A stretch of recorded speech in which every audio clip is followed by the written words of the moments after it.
شەوا خۆش بە تەماشەوانên ڕۆژاوا تیڤ بە خەڵکێکە نوش بەرنمەیە ڕاوا ئەم لە پێش بەریوەنا. دناواavê xeleka xwe de jî bi nêzhatina salvegera şoreşa nozê tîrmehê ku em ê bi berfirehî jî di navavê xeleka xwe de behsê bikin ku di neva şoreşa nozê tîrmehê de an ku bi navê şoreşa Rojavayê Kurdistanê tê naskirin ku di nozdê tîrmeha sala 2012 de li başarê Kobanê dest pê kir. بشرە لە تەواهیە ڕۆژاوای کوردستانی بەلاو بوو کو ئەف شۆڕەشوەکی وە چرخەیەکە دیرۆکی یا کوردان و هەموو گەلێ هەرێمی هات بنافکردن. پشتی vekşîna hêzên rejîma Baş ji dever û bajarên Rojavayê Kurdistanê êdî gel xwe bixwe sîstema xwe ya birêvebirinê li ser bengeha meclis û komînan ava kir. Êdî pê re jî hêzên parastina geliyepege herwiha hêzên parastina jin an jî yekîniyên parastina jin yepejê jî ji bo parastina herêmê hêdî hatin avakirin ku ew jî ji zarokên herêmê bûn. Van zarokên herêmê ku bi navê yepege û yepejê şerrê li dijî Daişê bi taybet li Kobanê de dest pê kirin ku ev jî êdî dengê şoreşa Rojavayê Kurdistanê gihand cîhanê. Jinan jî di aliyekî de ku di qonaxa şoreşê de çi di qada leşkerî û çi di qada siyasî û civakî de roleke pê şeng lîst. Pergala hevserokatiyê jî pêre pêre hat avakirin. Êdî ev şoreş tenê bi Kurdan sînordar nema. Ereb, Asûrî, Sûryan û Türkmen jî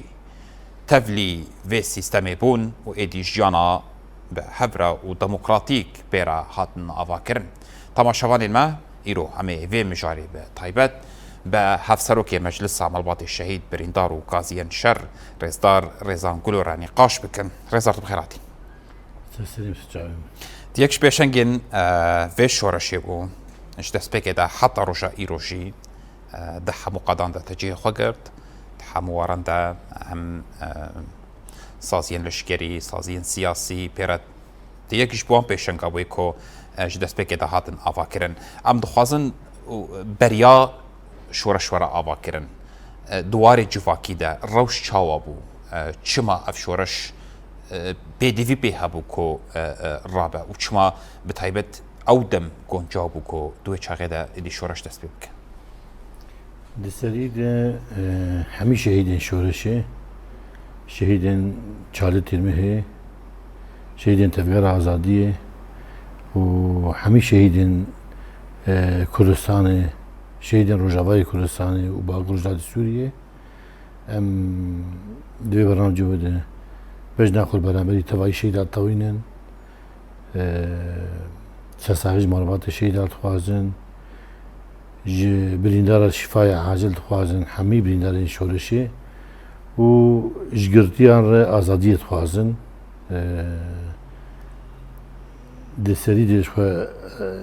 دیلی آزادی ری بر آپو و همی گرتی می گوان هات زندانین داغر کردنه ام آزادی جوات خوازن و شبو همی تماشاوان قنال و سلاو و ریزی خو پیشکش دکن شو قنال و جیک بر همی شورشا نوزی تیرمه هیه روشا گلی کردستان بشکل عام یعنی گشتی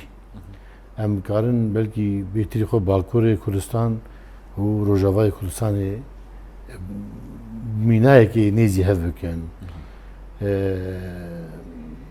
دولت اترد گو ما کرد قرد کرن بعد قتل عمل در باز کرن همی شورشی وا مشکاندن ما کرد کشتن خست بنا آخه لسر واج مباطون کریه هیدی کرد نمان اف روشا کردی باکوری کردستانی بو بری تفگر آزادیه هر سهلدان هبون هر برخودان هبون لی دجمن بکشتن ifade خود دا بتنبون يبقى كلمة ifade خود دا وقت كفتنا خراد كان ایمل باکور روژاوای کردستان جم کارن وی بنرخینن ابرانگی کی سپی باسیین گوهادن سر دستلاتدار سر دستلاته واجی عینی وی لسوریه یک ولاته یک سینوره وی جمهوریه عربیه سوریه هم ولاتيين في ولاتي حمي عربن و قرقن كي سبي انه كل في ولاتي تنانه وهاجر هنك هبنجي لجور رجيم بعث ومخالفات عوي انا قصر دسلاتي حمي مخالفات عوي دقوت شو كل السوريين نيجو هاتن جي باكل كردستان رفيان جبر عثمانية هاتن فرهم ما وقت بنابر وقبول كريه والسروي اساسي كردي راسن ايجوش پارچه کردستان گو هاتی پارچه کردن بساکس بیکو ایدی بشه کردستان دناو چهار ولات آده یکجه بشه روجوای کردستان بین اسنامه هشتن به کمل کشتن و جوا قولو بقدر يعني چوا بخوندن ب يعني جيانا كردال اري راس بقوليان او ندان كشتن قد عمل درباس نكرن ليه بكشتنك سبي بعث بوي خزگو ایدی کرد چند بکش کردیه داخواه جی زمان خواه جی چند داخواه جی دیروگ آخواه و ایدی کرد بگو خود دستلات چی بکن بیجن ام نکرد بون بری ام نظام چی کس بون و هیدی کرد مایی جی کوچبری نوا باجار سوری ایدی بکن و کردا بحلینن برانگی سپی بگو خویم برچه لی درباسونا ریبراپو رجلاتا ناوین بشتی وی کارو خباتی گول لبیقاع لبنانا دولتا لبنانی البیقاع کاری گوهات کرن همی کردین گو بیرو باوری فلسفه یعنی چون لورا و ریبراپو دیتن بشتی وی ریبراپو درباسی سوریه بو و هیدی بكرد وعرب وسريان وآشور وأرمن وحمي بكاتي سوري ريدي ريبراپو تكلي شكرن و جبوغو جارك دي كرد الشيار ببن كرد نوجن تفقرك نوجن ايدي زمين هات حاضر كرن بو هشياريك نتوي دي روجاواي كردستان ده و دقشتي سوري جيدي باندورا ريبراپو بو سر حمي جواكا سوري هم جي قلي كرد و ایدی دریا هن ریو ریبازاده گل پرورده کرن شروان پرورده کرن جواق بری خزن کرن بسازی کرن تفگو زختا بعث لسر و اولکاری اوی لسر جواقی کم نبو حتی امکان بیجن شورشا دوازده دارا 2004 او چما دوی تایبت دوی دیرو کتابو یعنی وقت گلکی گونجاو قناعت مده لیسر رجلات ناوین پروژه جنوب دوزان کردن هات داین گلی کرد زو پیشیار بو تبگو سر گلی کرد بگو وی چاقی جی مرحله بهیلن ایدی نجات پرستن بعث ایدیشی کردا کرن لقامشلو و راپرینا دوازی هداری ها دست بیکرن قندر پینجی گنج روجاوا هات شخصن و گلک ایگو پیشنگی راپرینا گلک جواجی کوی سوریه درکتن و دناف ده ایگو پیشنگین پارتیا هکتا خود پیدی پیشی وش خواه بصدا همی آلیگر و حوالین پیدی و تفگر آزادی کدن زندان آده و حیانی ایدی بخارا گلا دست پید کرد بری شورشا روجاوا ایگو ولات پاریزی بکر اگر جیه زندانی دبا آپی عثمان صبری شهید نمر یعنی براسی جوید دو اگر ایگو ولات پاریز به اگر جیه گل زندانی هبه اگر جیه گل زندانی هب نه ولات پاریزه براسی جی همی آلیگرین تفگر آزادی دبه کادروی و پیشین دبه همی جی تمجیم همی چندی جارا کدن زندان آده معلومات ولات پاریز بگو ما براسی بترسینن جبرگو سیاست برچیبونی لسر روجاوای کردستان رژیم بعث هم جاری کد ترسی گوت بترسینه شبو گوت باوری دینه دیکسی و کار نگوت خبات نگه خبری خسن نگوت تجدمی بهده او سیاست پر تنک و وی چاقیجی برژیم ترکره دناف او هفکاریه دبو یعنی تقالا روشا ويكرد بشكينا ذكم يعني نوا سوريا ده تشتي جو دري ملي رخصن بويني يعني نوا جوانا ده مجاري بإخلاقي نوا جوانا ده خبات جوانا من الويدة كده مواد هجبر پر راحت هرم مده سيخوري بيجبو نوا فروعي حمنا نمدي ويا أول كاريه دمار بعد حرف يك جداو جداي جهادك يبراسي والسر هذا بكار دانين سر جواك بكار دانين سر تفجرها بكار دانين جبر بي روش پر خراب بخواست فابریکایی که چه بکه خبو اما تبیچ کازینو که چه بکه دبو يعني مالکی بخلاقی آب بکه چه دبو اما جبو چه جبو گو گنجی ویچاره و شورشگری ویچاره جی ایدی بیشن چه خوازم بکن تنی نیزی سیاست نبن و دوی علی ده لسر جوا که همی بشه خوبه دالی آبوری ده خل برشی کردن بره وادان پایتخت سوریه شامی و حلبی و حمصي وحتى هرم الساحلي كرتوش بو ناني خوش بو چون خلبرشي كرن ماده چلو نهار فيديو درخستن نابد بكر نابد فروش نابد عذاب بك الا بيت تبي سدانا او لكاريه بك بر ماده ولو درخستن جو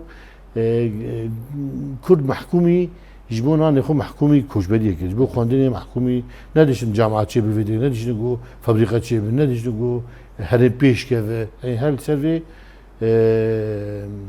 تهمتها بو يجبر بيجي كرد من ويدا دهانه ده مثلا ويدا ما داوود چند سال بری شورشه ایشی نوروزات کردن مثلا رقای حوالی مل ور نوروزا پیدید حوالی مشید کردن لقامش له سيف حمد الجميل بدي جميع قاسمو شهيد كردن بدهي كساد من تعذيب ده جانا خون داكرن تابت جنابرا دوازي عداري ده حزاب چار حياة ده حزاب ده يعني از خوشي ده حزاب ده بخوه و سيبري خوه كوچي باشوري كردستاني كرن يعني اجبر گوچي يانتي كوچبر به يانتي گرتي به يانتي جي تسليم كار به و سر بيجي سر حميد جواكا ما خواست فرد بكه لروجافا دي ذهنيتا سوريا جشتيده حميد استداري سوري ومع الاسف بشتي بهارا قال مخالفه واجي شي ائتلاف بمجلس الوطني السوري دي بنظام نيفسكاري واد بن سياسه مداري واد بن حمي دقوتن كل سوريا نينن مهاجرن بنابرن ديمقراطي وارد دقوتن يعني ايدي ام بوغو تام زلال بكن ایدی هبونا گلی کل سرخاکا باو کلا لسوریه سرخاکا روجاوای کردانی هیچ دیگونی نوایا تشتکی تنه مس ایگو هاتنه مش ترکی هاتنه ف هبونا کردا جبنی في قبولت کرد و سر بیجی سیاست دان مشادن گو اولات عربای تشکی کردا دیتنه و کرد پنابر کرد نخود دیجینه و سر بلوجی سیاست دکر حتانی دنوا جواکی جدان قبول کردن یا حتی آسته که دنوا گلک پیکاته یاده سر زمانی وقت هات گوتن يعني بزارو که نود چون دبستانا أمة عربية واحدة وإلى الإبد إيوا شعارات يقول تمجيد حافظ الأسد بقى ياجي لايوي جاجي خون خيال يكبونا أخا قشتي ولاتي عربة أما بيكاتي نافا نتني سودي حميد خصن سر حمي ولاتي عربة أورن دولة مندية هي دالي أولي دبي دالي نتوي دبي هدي رد كرن عين شوية هم فكرة شاندك دولة يعني چند دولت بوینه اویا چه اول پرست بن چه اینه تو پرست بن يعني تركيا جي عيني ذهنيته لإيران جي عيني ذهنيته للعراق جي عيني ذهنيته لسوريا جي عيني ذهنيته لسي ولات حتى حسي برشي كردستاني بإبادة لسر قل بخوينه تخصن تنبكن لسوري پر بنرم پر بهوستایی تخصن جو ادي دبن رجواكي تسليم بكن بيجو ناف دولتي ده چاوا بيجو يبرجو دولت بري دولت سوريا بري ناف دولتي ده امبارغو سر هبو ف تخص جو برجي سبي برجي جنر مهدي هدي رضيه قرطنا رضيه تهديد رضيه هنا جواكي دووری رەخستن بووینێ بخە و دووری مافی بخە. باش ڕێزدار ڕێزان ئەمین هاوەرن لەسەر دەستپێکردنا شۆڕەشان وزەی تێرمەهێرە بێرە سازی ئاوابوون و ئەv شۆڕش زوو ناو دەنگی خۆڤەدا داعالیە لەشکری دەشەڕێ لە دژی تەرۆر لە دژی داعشێ کرد داعالیە سیاسی دە زوو ناو دەنگی خۆ ئیدی شاندەیە دیبلۆماتیک هاتن ئاواکردن لە ناوە وڵاتان بەڵاوون داعالیە سازی بووینێ دە مەجلس و کۆمینۆن هاتن ئاواکردن حتا چه ئاستی ئەو قەیسە ئیرادە خورد بوو حتا گۆ ئەv شۆڕش دکاری بوو دەمەکە کوردە ئەو قەیسی خۆبرێ خستن بکە بوهارا گەلا لە تونسێ دەست پێ کرد پشتی وێ یەمەنە پشتی مەسرێ و هێدی gelê Sûriyê jî ji bo rûmetê ji bo azadiyê derket qada û birastî jî metirsîk mezin hebû di destpêka wê de ji bo du tişta yek jê wê ev eger Kurd pêşengtiyê bikin wê Recîb çawanî zî bibe yan jî Kurdat got careke duwazdeh derê min rabûne Sûriye gelê Sûriye pişta min neketine vê carê hem bi pêşengtiyê bikin dibe qit'a me derbas bin ji ber got gelî herî birexsingî dî gelê Kurd bû di Sûriyeyê ê got tevlî hemî çewşandina jî rexistin xwe hebû tanzîmê hebû civatê xwe partiyê xwe siyasî hebûn yanî ema Baes û ewlekariya Sûrî dendê Sûrî perçebûnekî mezin dawijiyan kirin û pir partiyên ê got berê yani Sûriye asa destledarê de bûn jî hemî kirin redîf ji Baes re êdî wilo hilandin adê metirsiyatî jî çi bû dema ji devletî camiya dest pê kir yanî ew jî bû metirsîk ji bo tevt gelê Kurd ji bo hemî civaka jî lê tevlî wê jî gelê Kurd bi rengê xwe tevlî hewldanên got meşê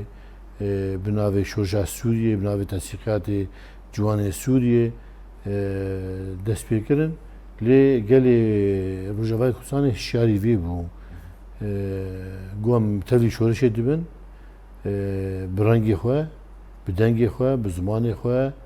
bi cilûbergê xwe û bi daxwazê xwe û ji bo guhertin û veguhertinê pirzgekê me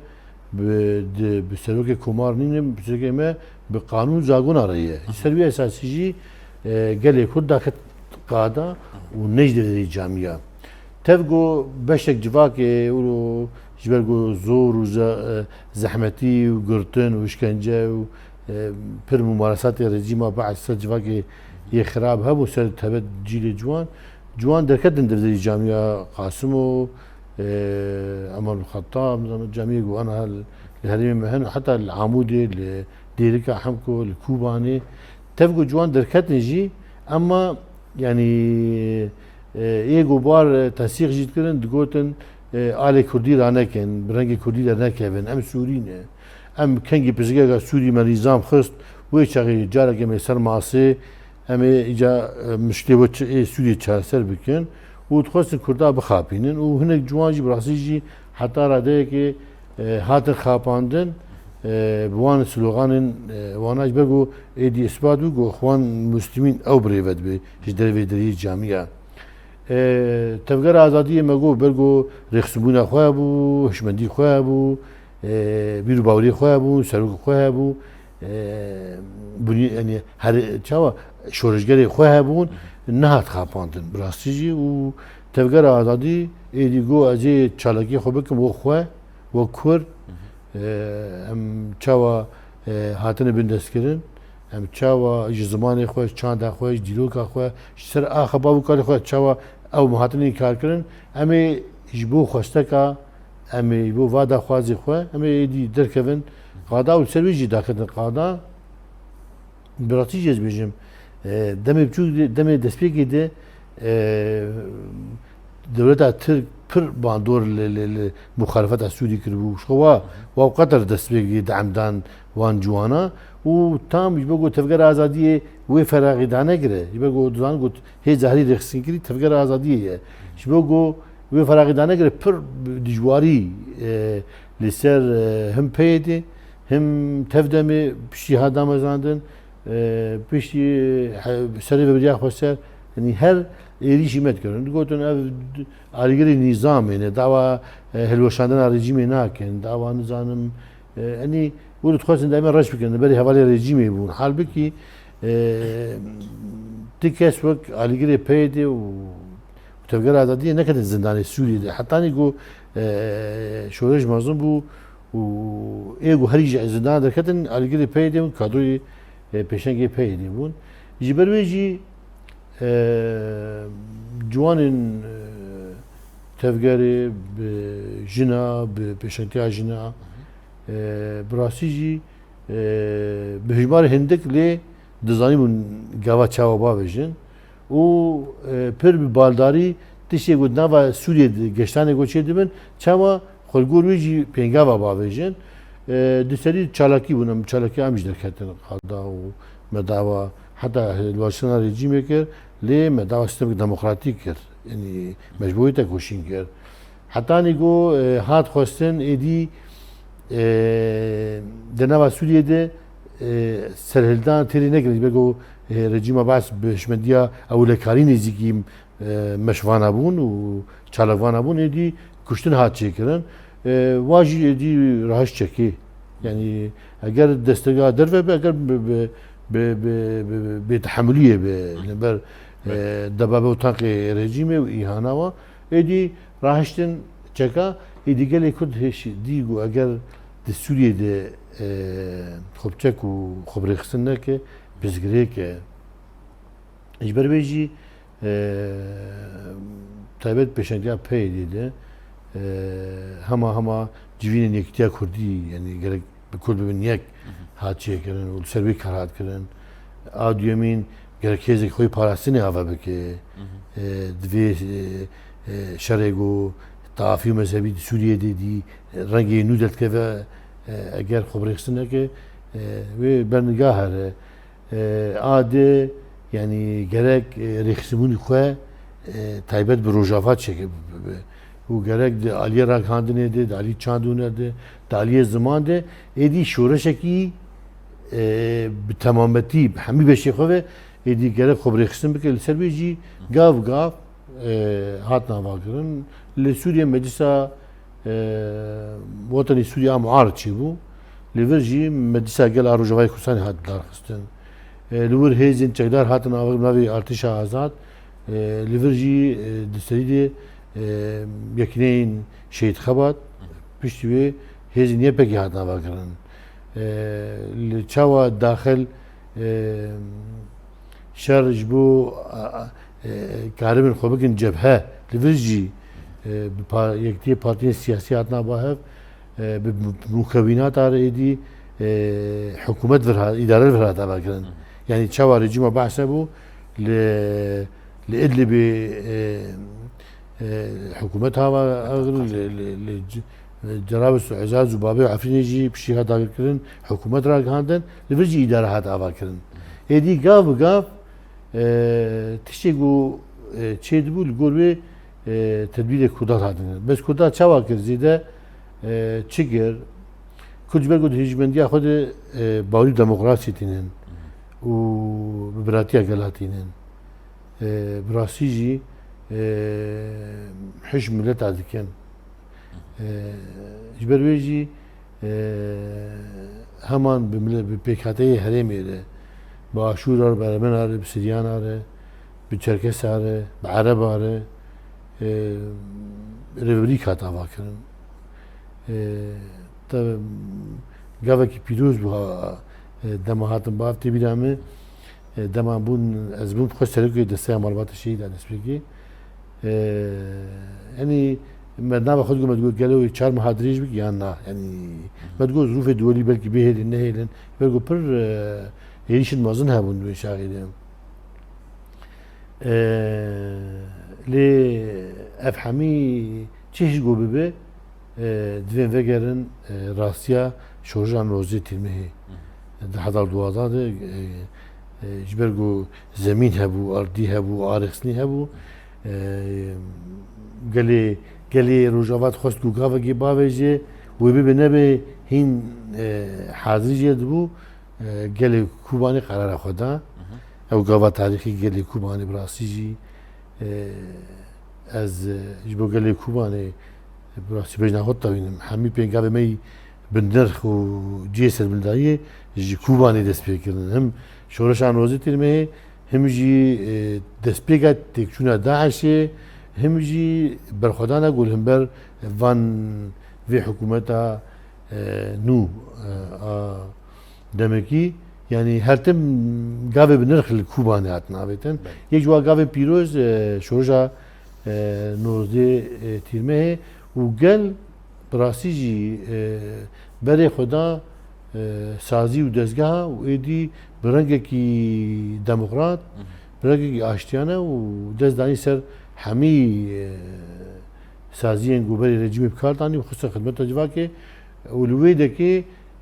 carekê bihîne avakirina rêveberiya xweser hat yanî ji xwe sîstem êdî gel xwe birê ve bir tu zanî civaka rojhilata navîn yanî xwe nedîtî bê dero çawa jiyan bike bes ev tecrübeyê got bi sala derbas bûn isbat bû got gel dikare xwe birê ve bibe gel dikare diriya komînê meclîsa re û diriya îrada xwe civakî dikare xwe birê ve bibe û wilo jî li ser çend salê derbas bû hat pêkanîn şoreja nozê tîrmehê bi gelek pêngavên bi gelek qehremanên mezin birasî bîranîna wa keda wa him salê berî şoreşî heta nîpişî şoreşê keda wa hebû meselen şehîdê mezin Şehîd Sadık ji Kubanê mesela tê bîra min di 2017 ji bo ku gel xwe birê ve bibe hewldanên nû hebûn yanî heta hilbijartin çêkirin lê rejîma behs êrişî mekir êrişî ew bingeha godanî êrîş dikir 2007 2008 heta 2009 jî hewldan hebûn got em berî rejîm bêxwarê jî em sîstema civakê birêxistin bikin sîstemê ava bikin û xwe fermandarê mezin Şehîd Xebat Dêrek bi rastiyê got coş û moral da civakê îrade da xorta û êdî gel giyan di qenaetê got nû dikare em dikarin pêngavekê bavêjin em dikarin êdî gavekê ber bi azadiyê bavêjin û em layıqî wê ne yanî him civînê got bi ger bi malbatê şehîda re him jî di destpêka avakirina tîmên got civakê parêzî grûpên got civakê parêzê goşket ji xortê Rojava hatin avakirin û bi rastî jî dikarî demekî nîzik bawerî bidî ciwana bide jina bide malbata bide gel got êdî em karin sîstemekî ava bikin ber got gelê Kurd digot dosê Kurda tune çiya pê ve ya jî Kurd bê çiyanî kar çikî bike yani çiyayê me tinen yani jî him va gotin ave lê şoreşa Rojava ispat kir got eger rêxistinbûyîn hebe eger gelekî bi îrade hebe dikare wê jî bike wê me ew jî kir me bi çavê xwe dî dencam di belkî ew xweşxort qîzê me şehîd ketin qehremanê me şehîd ketin ji ber wê jî yanî şoreşa nozê tîrmehê bi rastî jî şoreşa şehîda ye bi pîrozbahiya şehîda hat gav hat avêtin û êdî em di qenaetê me de gelek ji tinebûnê hanî hebûnê yanî gelekî got navê xwe Kurdê Sûriyê di tiriya sayad nemabûn û 100 sal derbas wî ser parçebûna wî û dewleta got ew parçe dagir kiriye ya jî parçe kiriye hêzê navdewletî ne û dewleta got li wir jî aniha em parçeyê Sûriyê tiştekî xwe navê xwe Kurdê Sûriyê ebeden nebû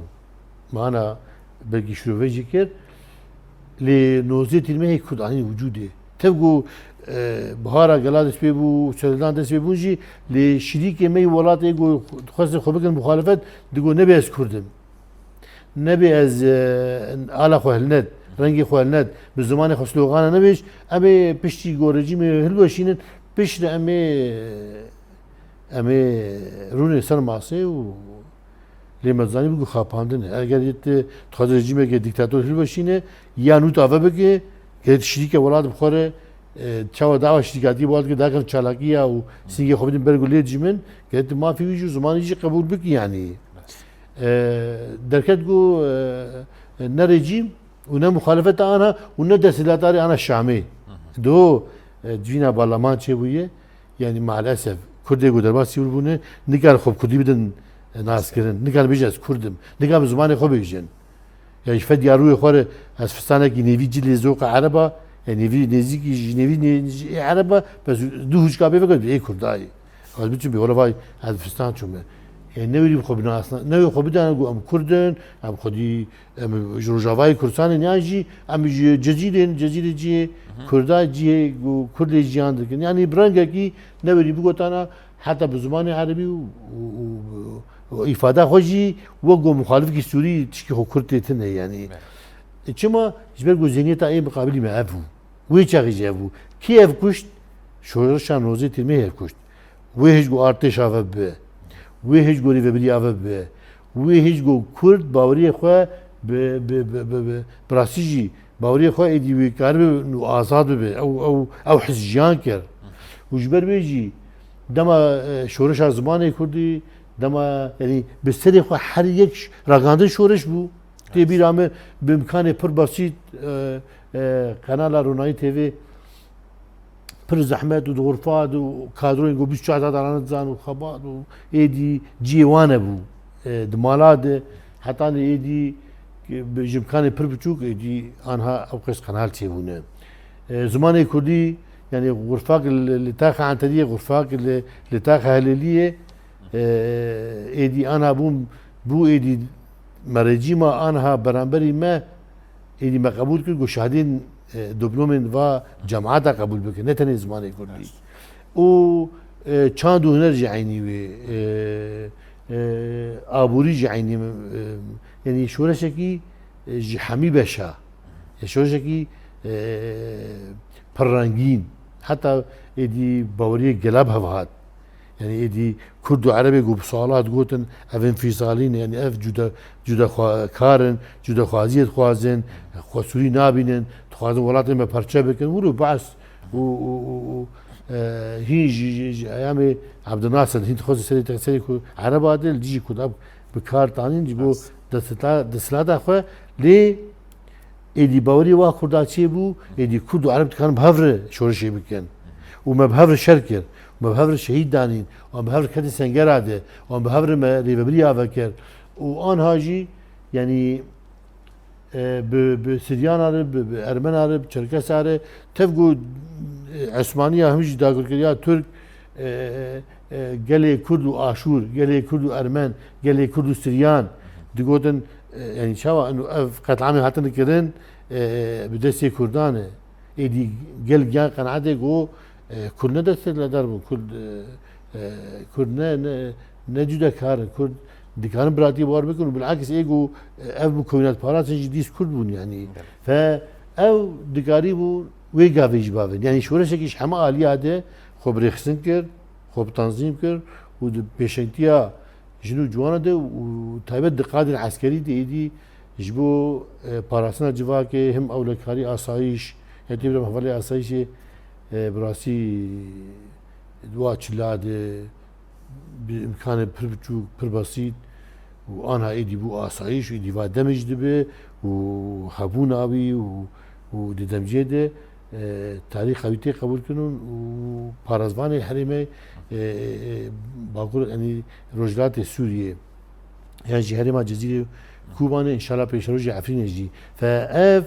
بتضحيات هات بكديه هات يعني بقاف ايدي ريشين جوهات السرمال تسبيك سريك عنيه شقبلي شتين تسبيك اردناوي ارتش آزاد بس يعني شتي تركابون بسرمدري كان سريك عنيه ليرور سريك عنيه رزقار بوجارة هيك و خواستن قدریا يعني وان چتاره دج رژیم بردن دج سلوشانه رژیم بردن ایدی بری وان چتا همه دان حریم ما بدوی ترکا و مالو پری قطر خواستن گو وان حریم اولی بگرن و جبر گو هم حریم دولمندن هم جی اواد گو حریم بی خودی بی يعني اما بگرن وبقن زميش خارج بو اتفاق النو يعني هو شري شامل نكري شري مد كرن بيشتي ونا بنابي ارتش آزاد دي جبهة النصر هاد چوا یکمین تسلیحات سر شامی شو جبهة النصر عفوا كرن وان إيشي ما كير حمي هريمي ما جتلكوتشري روميلاني حتاني قامش لو تبسبي يقولوا حياة تلتمري وان هريمي حمي أبو شر قاف جند بجند مزعم البو شهيد دانين اني حتاني هريمي حمي رزقار كرن حتاني حسكي وإيدي حملات التمري وقال قهرماني مزجي شهيد كتن براستي بيشتي ويدي هولداني جو تركا دعم دعوة ايدي جو نكارن او إرادة جوان روجاواي كوساني نكار وابي إرادة بيجو نكار وابشكينه وقالوا جوان بشري قالي شورش قريب هور القادة بون بيشتي وي دولة ترك خزجو وان دسكفتي ادريا داعش بيه قلت انا منكارن هذه دجوار داعشيه دستك وامكان وسلاح وجي ودرباسبونا واحد نواجي حمي برشي دنياي ولوجستيكا وتداويه وحد شيء يعني بارتي AKP يعني دامز يعني افكاري داعش يعني او قسم كان يقول تركيا قرتن وبفريق قطري ديس چون رقعي وافهري حمي ابو محمد جولاني قرتن جبهة النصر ومبايعة هفكر مبايعة كنت بران شريف دوناكن وچون ادلبي افغان الفيديو كنت تسليمي داعش كرن داعش قتل عام ببيك عني سر جواكا جار دي بري وادان كردا بري وادان شامي بري وادان موصلي چون رقع چون موصلي وگريان كوباني دو کوبانی بود دسپیکا جاگ مگو چوا شورجان روزتی مهجور بود دسپیکا تکتونه داعشی گلی قهرمان گلی کوبانی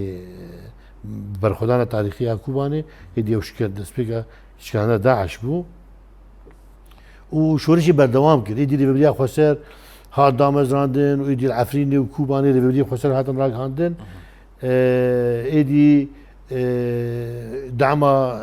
دولت يعني شوا ولات ناف دولتي ولات المازن وك امريكا وك روسيا وك فرنسا بريطانيا ايطاليا قال ولات درفه يدعموا دستقدان هيزن الروجواي كوسان تبت يبقي بشتي يبهجي وبدا دما قصد هذا مزراندن ايدي دنيا جند بجند يبناز ذكرن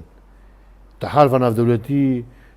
همولاتيك لاوروبا همولاتي روسيا لامريكا تزاني جو جندي روجافاش كنت حاكودك تشيل هي زماني وشيه وبدها بعسه وبرلمانتر جويدك هاتن هريمي ما اف ايدي قالي كرد هات ناس كرد جو اف قالي كرد سوريا لسر خاكا بافو كالي خويه وهريمي وي ايفن جندي وي ايفن باجاري وي ايفن وبر سياسه رشكرني تعريب كرني تسال واحد المشاندن وبرشين كرساني يده ف بفضل شهيده بفضل في حرمان بفضل شورجان روزي ترمي دي قالي كرد وقالي كرد لبرشي كردستان سوريا هاد ناس كرن لروجافي كردستان هاد ناس كرن الدنيا حمقي دي دي زاروك الامريكا يجي الاوروبا دغو زمين روجافي كردستان كود كيفي وكي شري داعش وكي شري تروريت كي وكي جهيزة جن دو باريز كيو كي جهيزة جن اغو قال خود با جلان دو باريز تشيو ايدي دناوا دنيا دي كرد دي فات چاردا پاتا ساي درباسوي دي دي شنگا حميرا كاندا دنيا دي بو راست رزان اشور قلت ما مجينا ما نافا دقيقة كده افشو رشا نوزي تيرمهيم بينجاك تشاوش كردار اباكر كو بريشي قبول نتكرن او ظلم و ايروشي كرد د ناوي خدا د ناوي باشارين خدا تين عرب كرن دي جاركي ديتر تين باشكو كرن ايرو روش شورشا نوزي تيرمهي بينجاك تشاوش كردار اباكر كو ايرو روشي لبرانبري حكومتك نوجي بسكنن و دخوازا ما في خبكن شورشا نوزي تيرمهي براسی تفگو ببختیا وی داوی دیسی هزی ناف دولتی بپیلانا گل فرانسایی کرن امریکان ناوی سایکسپیکا دواله بکنیا جی ببختیا دوا سر کردا تفلی ویجی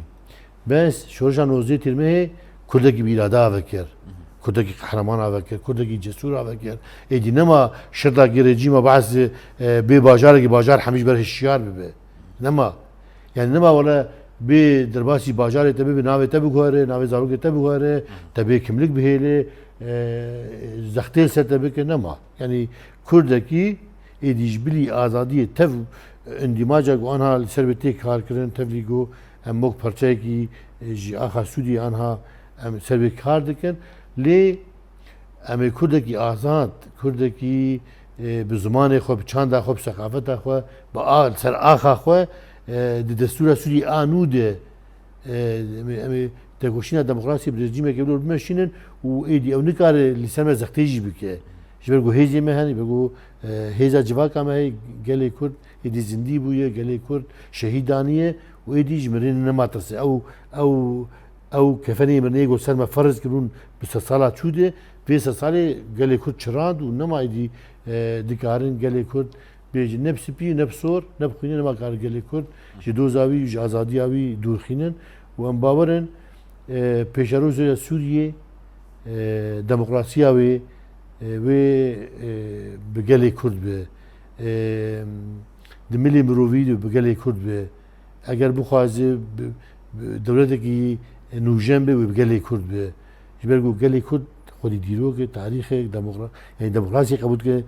حسکری آزادی حسکری وکریه اگر دستات نوجی یا جی آوا پشتی وره گو چی دستات سوریه گو به کردابه و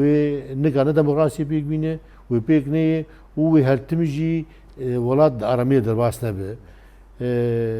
شورشان وزیتی می کردکی رو آوکر کردکی ایدی بی ولاد نای دوزن کردن بی ولاد نای آوکرن از کام بیشم گلک سپاس هفسروکی مجلس مالبات الشهید برین دارو قاضیان شر رسان کلو سر داینا در فتی کوکتات مویوانی مد استودیو سربان الخاندرین ده همیشه سپاس جواد کن پروگرامی و شو حمید مشور در اسلام ورزی خواه بجنا خود برای حمید کلمه قرمان طویلن گلک سپاس سپاس ولی تماشاوانی مال في درجه هم گشتن ضويا خلق خويا يا في هفتيه ما برنامج خوش درباره شورشان وزيت المهد كويدي صالفه قراوي نزيك تبع شورا بشكشكر ادي الفيدري برنامج مبدوي تبع حتى خلق كيدن بمين شاطر بختار